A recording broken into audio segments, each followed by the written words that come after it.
You are in a dark room, pitch black. The room is full of people, all strangers to you in the darkness. Nobody knows how they got there or why. Everybody knows there is a door leading to the light and safety.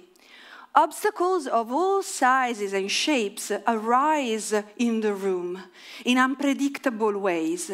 Everybody has a basic necessity, getting to the exit. Everybody has the same fear of being in the dark, and everybody has the same hope to reach the door. And everyone shares the same experience of blindness, confusion, fear, mistrust, and obstacles as you. What's the surest way to find the exit?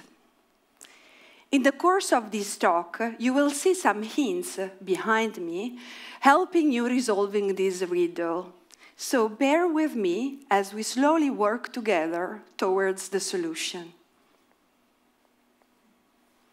Until now, we have spoken about the economy of the room, what each one wants, how they get it, and how they handle the result of their action. Let's turn to the ecology of the room. Ecology comes from the same root word as economy, oikos, the household. But instead of dealing with the management of the events inside the house, ecology focuses on the logos, the meaning, the discourse that intrinsically inhabits and weaves the relationships inside the house. So in the dark room, how does each one feel, think, and move? What sense do they make of the experience they are having? What impregnates their being and their action? And what type of ecosystem do these intrinsic logics give rise to? For almost 30 years, I have worked leading global transformations and transitions of businesses, corporates, but also governmental and not-for-profit organizations, working with universal human rights, with ecology, and for a sustainable economy. My job has always been about hacking the same problem. How do you go from a status quo to a desired condition, while multiple obstacles arise? How do you bring across a fundamental change of conditions from an environment which is no longer viable to a situation where everyone is safe and can flourish again? Let's call this process evolution. A change occurs in the environment which makes the status quo no longer viable. We need to adapt, and we need to adapt fast if we want to remain safe in the new environment. Suddenly, something arises, a trait, a quality, from a foundational set of information, our DNA, our common experiences, luckily emerging and sufficiently available when the occasion calls for it. How does novelty arise in an ecosystem? Can we construct it? Can we plan it? Or is it more about making the ground that gives space for the innovation to arise and reproduce? Today we face a great call for evolution, and everyone is affected. The societal, environmental, and economical crises and conflicts of interest have come to a stage of putting at danger our very idea of existence. Yet progress towards sustainability is nowhere as fast as it should be. Actually, we have been backtracking already for a few years. Reinventing a world, economies, transactions, consumption, production that do not harm but benefit life on the planet is the next evolutionary step for humanity. But why is it that we don't see global participation, engagement? Why is everybody delegating change to someone else? Where is everyone when we need everyone the most? I will give you an answer to this question, which is very relatable. Today, 60% of world population is at work. Right. We are doing a job. We are busy and invest all our intellectual and physical efforts securing a paycheck to meet very basic human necessities. Yet, most of those jobs contribute to processes, products, ideas, supply chain that paradoxically achieve exactly the opposite. They deplete the ecosystem and the humans in it, dismantling the very possibility of those same basic necessities we work for of being achieved in the future. We might be remembered as the generation who hoped for the best while acting for the worst. So you cannot take people away from their job because we need it. But you can change the job. So what if we would give each single person in the world the same exact job? Think about it.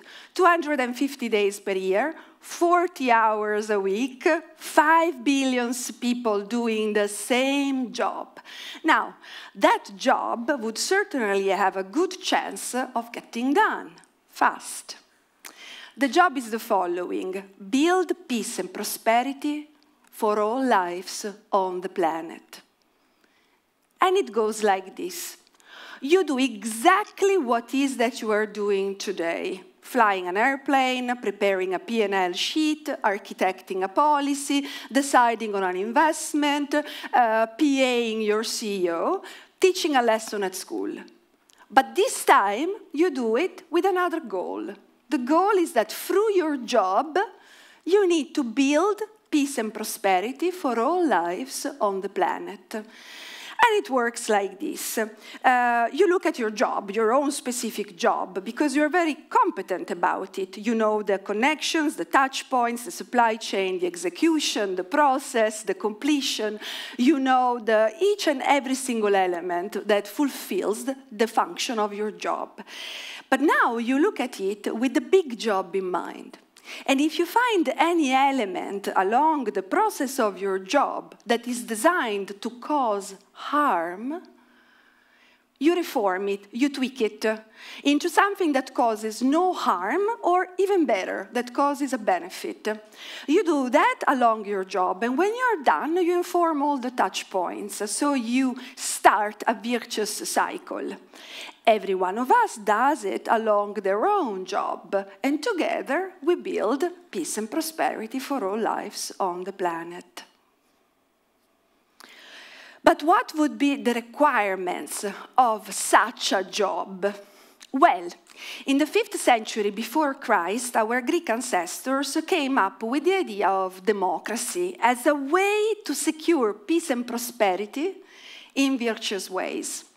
Their idea of democracy stood upon two fundamental pillars. The first one was democracy requires knowledge, both episteme, the knowledge of complex causes and effects, science, and doxa, which is the gradual understanding born out of argumentation and processes of trials and errors applied on a specific subject matter.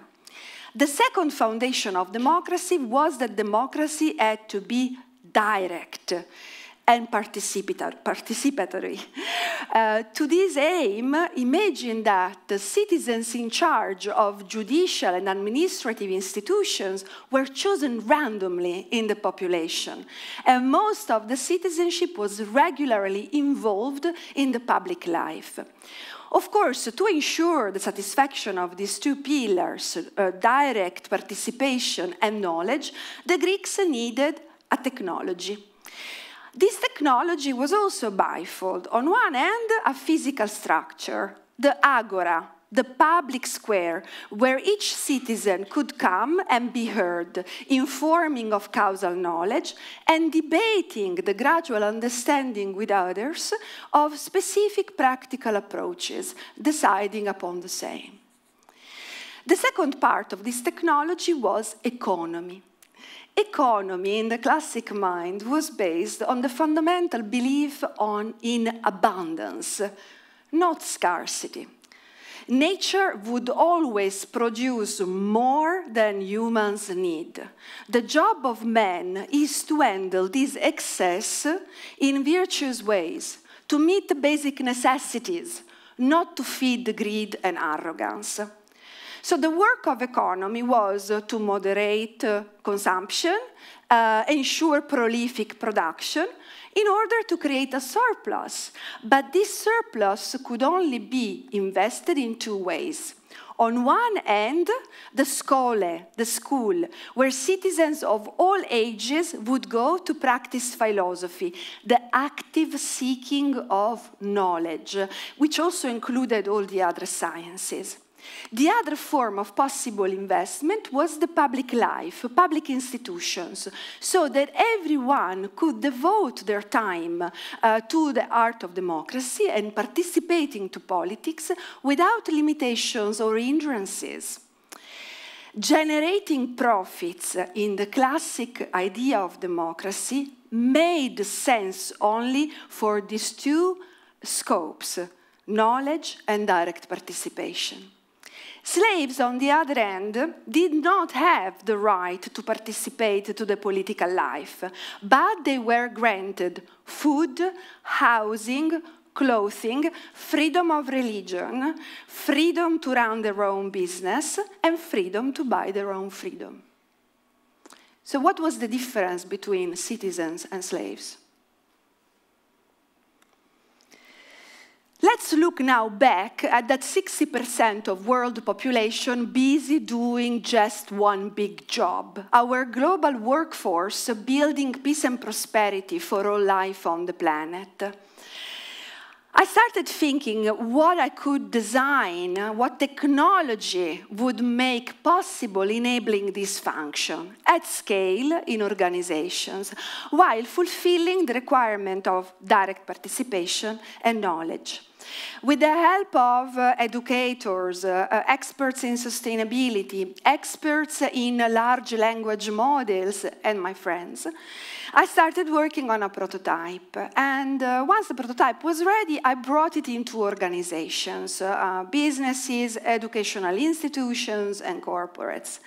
The system would work like this.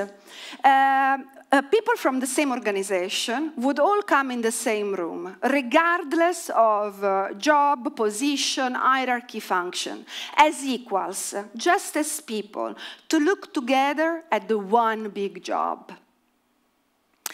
Then we would start working on creating the ground for innovation to arise. That is, removing the cognitive noise of fears, mistrust, misconceptions that would be in the way of a fruitful debate, and replacing it instead with creativity, pleasure, to foster personal agency and a stimulating exchange of questions, answers, and argumentation. Once the settings were ready, we would start with the knowledge, sprints of science, system thinking, understanding of small and large-scale impacts across supply chains, business models, operating processes. Now that everyone had the same common language and was equipped with tools to seek actively knowledge, we would start with the direct participation. Think of it as a process of journaling. Everyone would get lots and lots and lots of questions to make sure we would harvest all the individual insight in a very honest way. And they would have to look at their own specific job, but having in mind the one big job, and let us know what obstacles do they see in achieving the one big job from their perspective, and how would they overcome those obstacles? What opportunities do they see to change the environment, and how can those opportunities better be realized? We harvested everything, this very organic, diverse human intelligence. Thousands of thoughts, feelings, ideas, words, but all nourished by the initial sharing of knowledge, care, and a sense of personal agency. And then we looked at the result. And there it was, very clear, actionable information on how to reform processes, outputs, plans, products, focus, vision. Innovations informing the evolution of each single organization, starting from each job in it.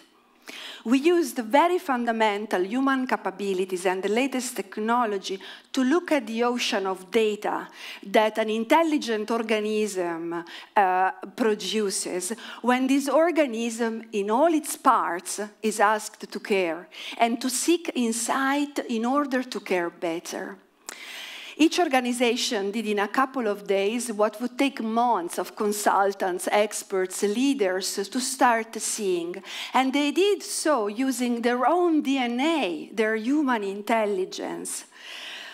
Thanks to this approach, we start seeing the engineering of sustainable organizations that adopt consciously their workforce, their business models, their operating structures to build peace and prosperity for all lives on the planet. We can build communities around this twofold approach. One, learning environments where we reduce the cognitive noise of fears and biases, and instead we use science, facts, tools, a pleasure to discovery, not ideology. And second, gathering thousands of voices, insights, data, quantitative and qualitative, warm and cold data, constructed and unconstructed, and share it with lead research to start making new sense of it. We can turn economies into ecologies. So what's the surest way to find the exit?